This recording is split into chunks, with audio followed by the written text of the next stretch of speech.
जिस डाली पर बैठे हो उसी को काटना मूर्खता होती है। पाल पोस के बड़ा किया और वही आंखें दिखाने लगा। पेड़ को कोई पानी नहीं देता पर उसी की छांव सबसे प्यारी लगती है। घर वही होता है जहाँ सम्मान हो, वरना ईंट पत्थर से तो जेल भी बनती है। औलाद की परख बुढ़ापे में होती है। ये कुछ कहावतें हैं जो सालों पहले लिखी गई थी।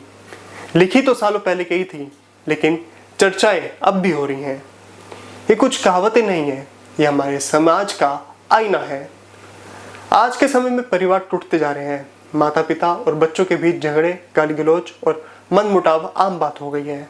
ऐसे में कई बुजुर्ग माँ बाप के मन में ये सवाल आता है, क्या हम अपने बेटे को घर से बाहर निकाल सकते हैं? क्या उसे अपनी प्रॉपर्टी से बेदखल कर सकते हैं? आज हम इसी ज्वलंत सवाल का जवाब लेंगे। सुप्रीम कोर्ट के एक हालिया फैसले के जरिए। वीडियो को अंत तक जरूर देखिए और अगर आप हमारे चैनल पर नए हैं तो सब्सक्राइब जरूर कीजिए।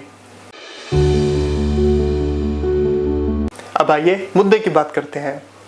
भारत सरकार ने साल 2007 में maintenance and welfare of parents and senior citizens act लागू किया था। इस कानून का मकसद ये है कि अगर बुजुर्ग माँ बाप खुद अपनी देखभाल नहीं कर सकते तो उनके बच्चे उनके लिए खर्च उठाएं, यानी मेंटेनेंस दें। ये कानून बच्चों पर जिम्मेदारी डालता है कि वो अपने 60 साल से ऊपर के माता पिता का ध्यान रखें। लेकिन क्या इस कानून में ऐसा कुछ लिखा है कि माँ बाप बच्चों को घर से निकाल सकते हैं या प्रॉपर्टी से बेदखल कर सकते हैं? सीधा जवाब है नहीं।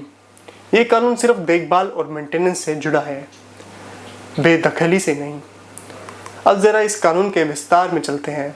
Maintenance and welfare of parents and senior citizens act 2007 में यह तो स्पष्ट है कि बच्चों को माता पिता का ध्यान रखना चाहिए, लेकिन कुछ विशेष मामलों में कोर्ट ने इस कानून की व्याख्या करते हुए बुजुर्ग माता पिता को यह अधिकार भी दिया है कि वह अपनी संपत्ति से बच्चों को बाहर निकाल सके।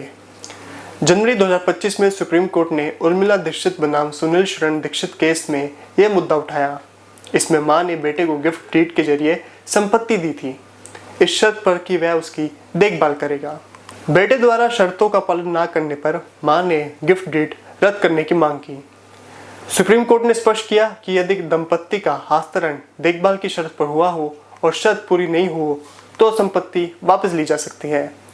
इसके अलावा मार्च 2025 में संतोला देवी बनाम उत्तर प्रदेश राज्य केस में कोर्ट ने कहा, सिर्फ आरोप लगाने से बच्चा प्रॉपर्टी से नहीं निकाला जा सकता जब तक कि साबित न हो जाए कि वह दुर्व्यवहार कर रहा था या माता पिता की देखभाल नहीं कर रहा था। अब आइए इस केस पर जिसमें सुप्रीम कोर्ट ने इस मुद्दे पर अपनी राय दी।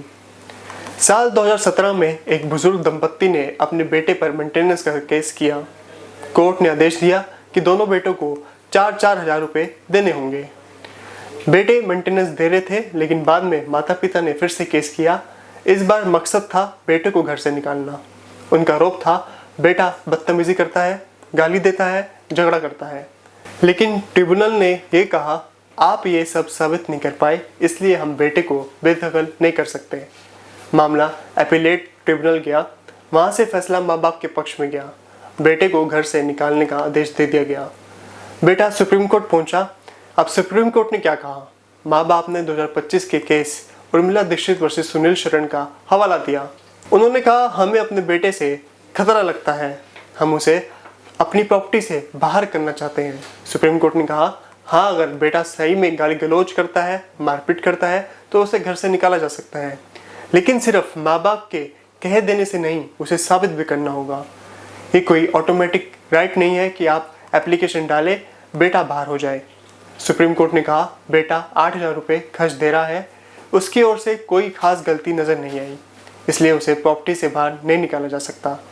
तो दोस्तों, किसी बच्चे को प्रॉपर्टी से बाहर निकालने के लिए 2 चीज़ें जरूरी है।